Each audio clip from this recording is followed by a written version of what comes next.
انما المؤمنون اخوۃ، سنو مسلمان جو ہیں وہ آپس میں بائی بائی ہیں، یہ کوئی بیگانے نہیں ہے، یہ ایک فیملی ہے امت مسلمہ، اور ہم نے انہیں آپس میں بائی بائی قرار دیا ہے۔ انما المؤمنون، ہر وہ شخص جو ایمان لے آیا ہے اب وہ مومن کہلاتا ہے، اخوۃ وہ آپس میں بائی ہے، فاصلحوا بین اخویکم، تو تمہیں یہ چاہیے کہ تم اپنے بھائیوں کے درمیان صلح کروایا کرو، ان کے درمیان تعلق جوڑنے والے بن جاؤ۔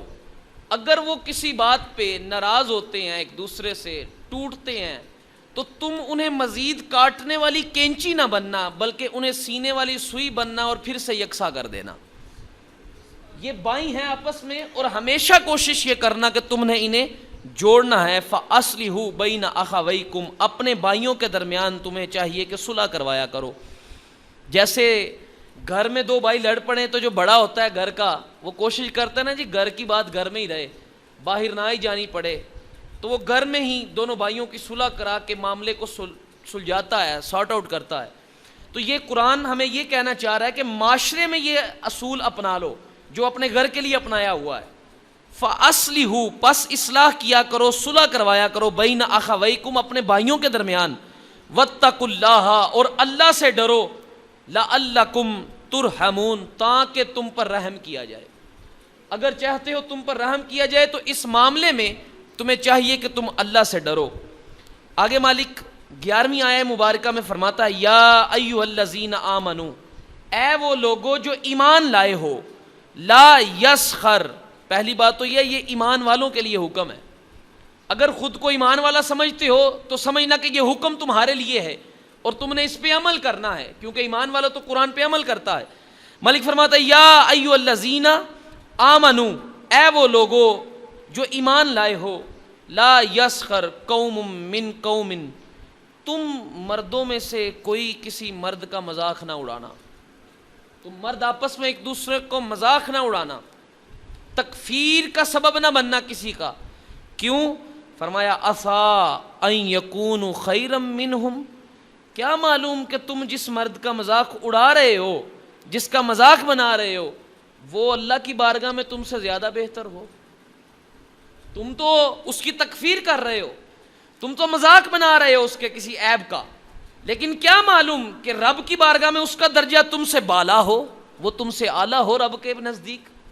اور یہی حکم پھر عورتوں کے لیے آیا، ولا نساء من نساء عسیٰ ان یکن خیرا منہن، کہا عورتیں بھی کسی عورت کا مذاق نہ اڑائیں آپس میں، ایک عورت دوسری عورت کا مذاق نہ بنائے۔ مردوں کا بھی یہی ہے، عورتوں کا بھی یہی ہے۔ کیوں؟ مالک نے عورتوں کے متعلق بھی وہی فرمایا، عسیٰ ان یکن خیرا منہن، کہا کیا معلوم کہ وہ عورتیں جس عورت کا مذاق اڑا رہی ہیں وہ ان سے بہتر ہو رب کی بارگاہ میں، اس کا مقام اچھا ہو، وہ ستھری ہو۔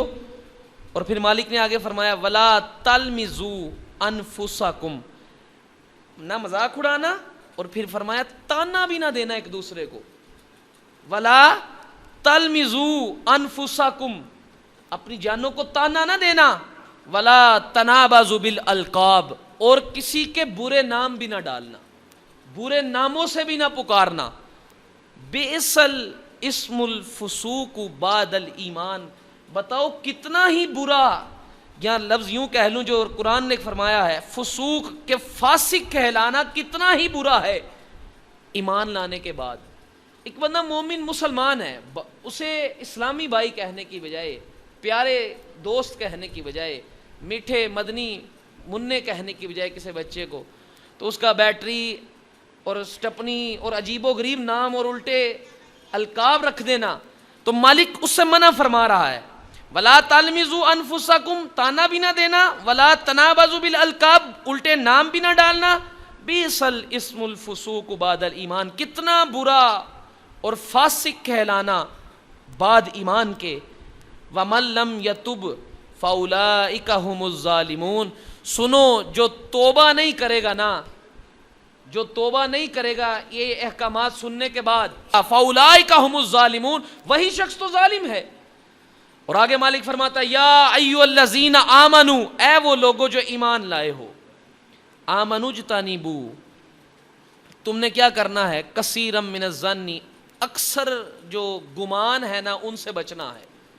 جو گمان کرتے ہو نا، یہ دو شخص بیٹھے بات کر رہے ہیں، یہ شاید میرے بارے میں کر رہے ہیں، یہ شاید میرے خلاف کوئی پروپیگنڈا، کوئی سازش سوچ رہے ہیں، یا یہ میرے خلاف باتیں کر رہے ہیں.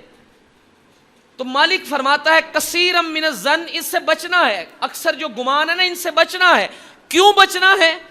ان بعد الظن اسم، کہ بے شک اکثر جو کوئی گمان ہوتے ہیں نا، بعض گمان ایسے ہوتے ہیں جو گناہ ہوتے ہیں.